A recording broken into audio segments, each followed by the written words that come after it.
Assalamualaikum warahmatullahi wabarakatuh. Salam sejahtera untuk kita semua. Kami dari kelompok 5 kelas AK101. Pada kesempatan kali ini, kami akan mempresentasikan proposal kami dengan judul penerapan aplikasi Zahir Accounting 6 pada CV Simase Tansa Raharja. Tugas ini kami buat untuk memenuhi tugas ujian tengah semester pada mata kuliah ICT Literasi. Sebelumnya, kami ucapkan terima kasih kepada Ibu Murdaningsih selaku dosen pembimbing kami selama setengah semester ini. Sebelumnya, kami dari kelompok 5 terdiri dari 6 anggota. Nah, di sini anggota kami ada Kak Evi Dianuke, Kak Ervi Nurmukdini, lalu ada saya Mas Sudatul Imami, Kak Gita Cahyawati, Kak Prayoga Adipradan, dan yang terakhir Kak Siti Nurrahmah. Berikut merupakan latar belakang dari proposal kami. Akuntansi merupakan suatu tahap proses pengumpulan, pengidentifikasian, pencatatan, penggolongan, dan penyajian laporan dari transaksi yang berhubungan dengan keuangan. Akuntansi sangat penting bagi pelaku usaha untuk memahami pengelolaan keuangan, baik dari segi arus kas, pembelian, penjualan, stok barang, dan pembuatan laporan keuangan yang berfungsi sebagai informasi keuangan perusahaannya, sehingga bisa mengetahui apa yang dibutuhkan untuk mengembangkan bisnisnya di masa depan. Maka dari itu diperlukan sistem informasi akuntansi dan juga aplikasi akuntansi yang dapat membantu proses pengelolaan akuntansi yang bersifat real time untuk memudahkan setiap divisi yang saling terhubung untuk memperoleh hasil data yang lebih cepat dan akurat, sehingga proses pengambilan keputusan akan lebih mudah dan efisien. Sistem informasi yang umum di masyarakat itu adalah Microsoft Excel, ada juga aplikasi yang dibuat khusus untuk akuntansi seperti Miop Accounting, Accurate, dan Zahir Accounting.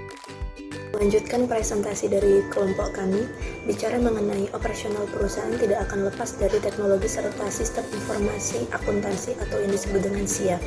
Pasalnya, sistem tersebut memiliki banyak elemen penting dalam siklus akuntansi dengan berbasis komputer sehingga menghasilkan informasi ekonomi. Apa itu yang disebut dengan sistem informasi akuntansi? Sistem informasi akuntansi sendiri adalah suatu sistem mengelompokkan, mencatat data keuangan menjadi suatu laporan yang akan dipergunakan oleh pihak manajemen dalam mengendalikan kegiatan usaha dan membantu dalam proses pengambilan keputusan. Sistem informasi akuntansi bertujuan mendukung kegiatan operasional sehari-hari dari sistem, baik untuk kebutuhan internal seperti manajer dan karyawan, maupun untuk kebutuhan eksternal seperti pelanggan yang membutuhkan invoice. Fungsi utama dari SIA ini sendiri adalah pengumpulan dan penyimpanan data bisnis supaya segala aktivitas berjalan efektif dan efisien, menyediakan informasi sebagai dasar pengambilan keputusan. Dalam data tersebut berisikan segala transaksi perusahaan. Sejauh ini, dalam sistem manual informasi yang dihasilkan oleh SIA berbentuk laporan, di mana pada dokumen tersebut memiliki dua kategori utama, yakni keuangan serta manajerial. Tentunya keduanya memiliki detail yang berbeda, menciptakan pengendalian internal memadai, yakni memastikan bahwa laporan ekonomi yang dibuat sesuai dengan prosedur dan aturan sehingga hasilnya valid serta bisa dipercaya. Perangkat lunak atau yang biasa kita sebut sebagai software yaitu program komputer, dokumen, dan data yang disimpan dalam bentuk digital, termasuk berbagai informasi yang dapat kita tulis dan dapat kita baca oleh komputer. Sehingga dengan kata lain, perangkat lunak adalah bagian tak berwujud dari sistem komputer. Meskipun setiap perusahaan memproses data dengan cara yang sama, tetapi setiap jenis usaha dan tekan membuat perbedaan dalam jenis software yang digunakan. Software akuntansi dianggap sangat berguna dan memudahkan pengguna dalam melakukan proses akuntansi. Namun, sebagai pengguna harus memahami cara kerja softwarenya. Karena ketika melakukan kesalahan kecil apapun, pengguna harus mengulang dari awal untuk memperbaiki kesalahannya. Software akuntansi merupakan software yang mudah digunakan, bahkan oleh mereka yang tidak memiliki latar belakang pendidikan akuntansi. Zahir Accounting versi 1.0 pertama kali dibuat pada tahun 1996. Selanjutnya dikembangkan versi 2.0 pada tahun 1997 dan mulai dipasarkan tahun 1999. Seiring dengan meningkatnya kebutuhan software bisnis, software Zahir dikembangkan ke versi-versi selanjutnya. PT Zahir International menciptakan berbagai edisi software, diantaranya Zahir Accounting 6, Zahir Point of Sales 6, Zahir Post Mobile, Zahir Report Server 6, Zahir Sales Order Mobile, dan Zahir Enterprise Plus.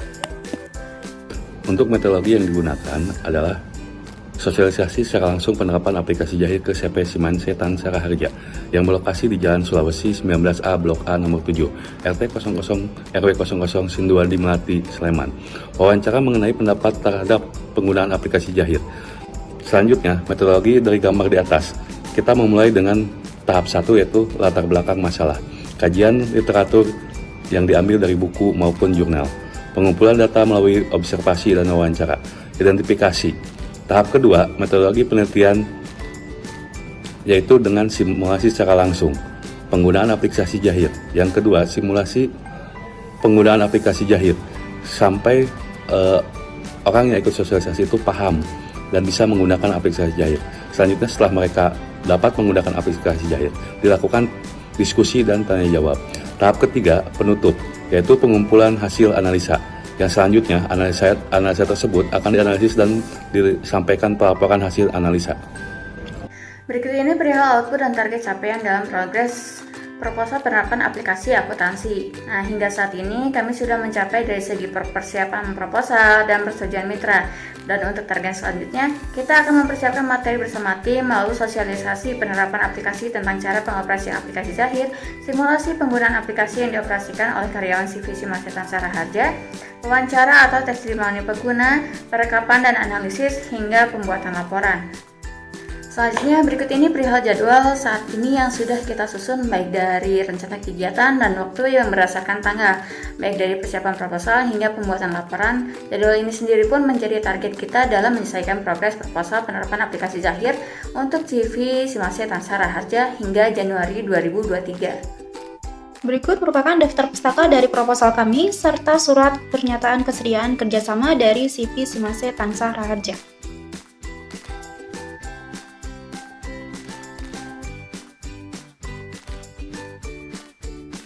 Sebelumnya terima kasih banyak, saya Ervidian, umur 29 tahun, domisili Bandung, bekerja sebagai manajer operasional. Perkenalkan, nama saya Ervin Nurmukdini, umur 31 tahun, berdomisili di Kulon Progo, dan saat ini saya bekerja sebagai staf finance, juga sebagai ibu rumah tangga. Terima kasih. Saya Masudatul Imami, 27 tahun, domisili di DKI Jakarta dan berprofesi sebagai tenaga pendidik. Halo, perkenalkan nama saya Gita Jayawati, umur saya 20 tahun, berdomisili di Kota Bandung. Saya bekerja sebagai karyawan. Assalamualaikum warahmatullahi wabarakatuh. Nama saya Prayoga Adi Pradana, umur 35 tahun. Saya bekerja sebagai pegawai BUMD. Saya berdomisili di Kabupaten Bogor. Semangat pagi, perkenalkan, nama saya Siti Nurrohmah, umur 21 tahun, domisili Kaliorang, Kutai Timur. Saat ini bekerja sebagai karyawan swasta di salah satu perusahaan di Kalimantan Timur. Alhamdulillahirrahmanirrahim, sekian presentasi dari kelompok 5. Terima kasih atas waktu dan perhatiannya, kurang lebihnya kami mohon maaf. Ditunggu kritik dan sarannya. Wassalamualaikum warahmatullahi wabarakatuh.